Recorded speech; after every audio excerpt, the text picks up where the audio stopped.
A massive signing has taken place in the NFL. Kirk Cousins headed to Atlanta, 4 years, $180 million, $100 million guaranteed. Minnesota Vikings moved up one spot with the Jets. Minnesota Vikings select J.J McCarthy, quarterback, Michigan. And a huge ovation.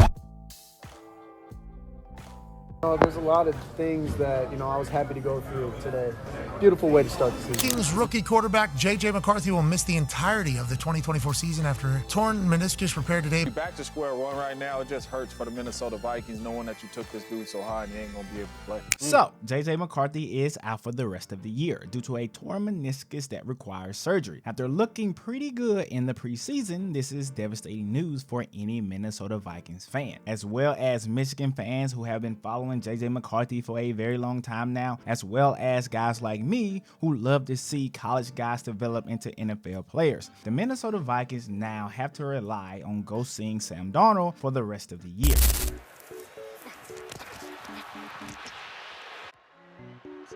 So if you are a Minnesota fan, this news cannot be that good to your ears. But we're going to talk about J.J McCarthy and how things may go for him in the future. One fear I have for the organization as a whole, but why things could look much better down the line if Minnesota plays things right. But before we get into that, don't forget to like, comment, and also subscribe to the channel. And with that, let's get into this video. So the Vikings are a team that is definitely in that rebuilding stage, and for a young quarterback, the most important thing for your development are the weapons around you as well as the head coach that is in front of you. For the Vikings so far, they check both of those boxes. They have Justin Jefferson, who many believe, including myself, is the best wide receiver in the league. He had a 1,000-yard season last year despite missing time with a hamstring issue. On the other side of him is Jordan Addison, a guy who got better and better as the year went on despite dealing with roller coaster like quarterback play.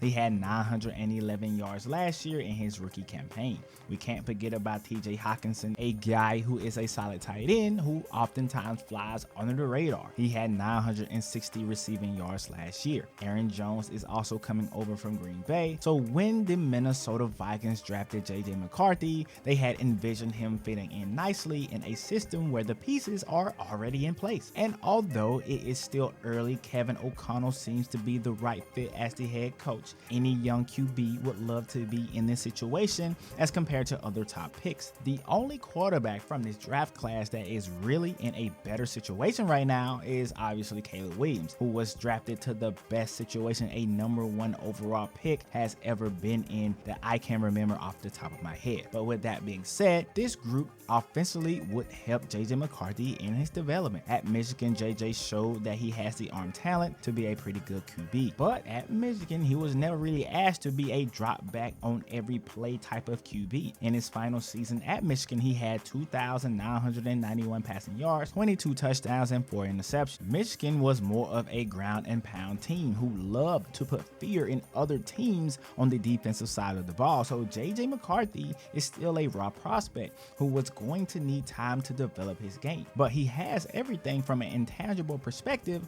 in order to succeed. And I think most fans understood that this was a work in progress. But when you have a young QB, you can at least watch and hope to have him on the field and understand that this is going to be something that he needs to figure out. But with the latest news of this meniscus tear, J.J. McCarthy will miss the remainder of the season. So the Minnesota Vikings will essentially have to put their hope in this guy, Sam Darnold. Now, Sam is a QB who was drafted by the Jets, and that should tell you at least half of the story right there. But in order to further elaborate, as a starter, he is 21-35. Once he left the Jets, he was replaced as the starter of the Panthers by Baker Mayfield. With the 49ers, he was a backup to Brock Purdy, and now he is a Viking.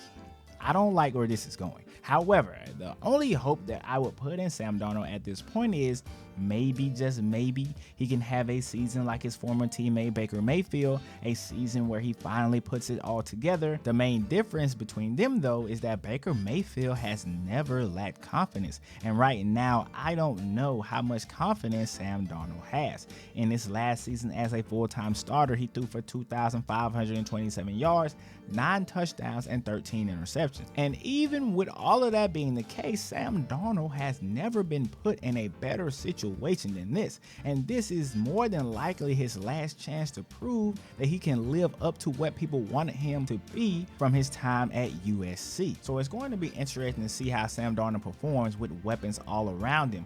Will he be able to do what a lot of people thought he would do coming into this league, or will it be more of the same Sam Darnold that we witnessed from the Jets to the Panthers and now with the Vikings? And I've already touched on those key weapons earlier for Sam, but how will his defense hold up? Last year, the Vikings were ranked 16th in the NFL in overall defense, right in the middle of the pack, and I believe the other first-round selection, Dallas Turner, is going to be a Defensive Rookie of the Year candidate.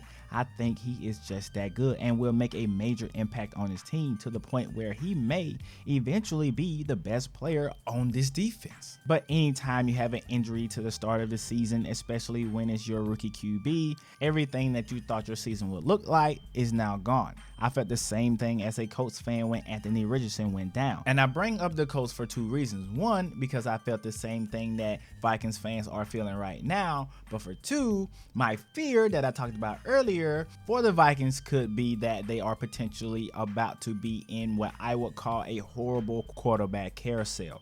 That is a place that you do not want to be. And with the departure of Kirk Cousins, a guy who was good in the regular season but could never get the Vikings to where they want to be, and now with the recent injury of J.J McCarthy, you insert Sam Darnold into the lineup, and there's two different ways that this could go. Sam Darnold could play well, and then you have to ask yourself, do you keep Sam Darnold or do you build with J.J McCarthy? Or Sam Darnold could play bad, and then you find yourself in a situation where you have another top pick in the draft, and then you had to ask yourself, do we build with J.J McCarthy, build around him, or do we take another QB and then trade J.J McCarthy? There's a lot of different situations that could go right or go wrong for the Vikings, and those are two situations that I fear could be in the future for the Vikings. However, there could potentially be a bright side to all of this because not every single rookie quarterback has to play their first year, and this could be the perfect year for J.J McCarthy to sit back, relax, watch and learn and see exactly how to be a professional. And I'm leaning towards this being a route that will ultimately happen. I don't think Sam Darnold will just go out and lose a whole bunch of games. Stop the cap. But I don't believe for a second that he's going to win a whole bunch of them either. And what makes this 10 times worse is that you are in the NFC North. You got the Lions that are going to be damn good. You got the Packers that are going to be damn good. And you also have the Bears who are finna get pretty good. So the Vikings are in a situation where if they can stay afloat this entire year and then build around J.J McCarthy, that may be the best case scenario because you already have great weapons on offense. And so when the next year rolls around, your main concern is probably going to be on the defensive side of the ball. Someone to pair with Dallas Turner, so when J.J McCarthy in the offense goes down and scores, you don't have to worry about going score for score. And with all of that being said, though, I am rooting for J.J McCarthy. I'm hoping that he can come back from this injury. You hate to see it, but it is a part of the game, and these things happen a lot. So with that being said, let me know what you guys think about J.J McCarthy. Will he bounce back from this and eventually become the starter for the Minnesota Vikings next year? Or will we see a situation where the Vikings go in a completely different direction? And with that being said, guys, if you made it this far in the video,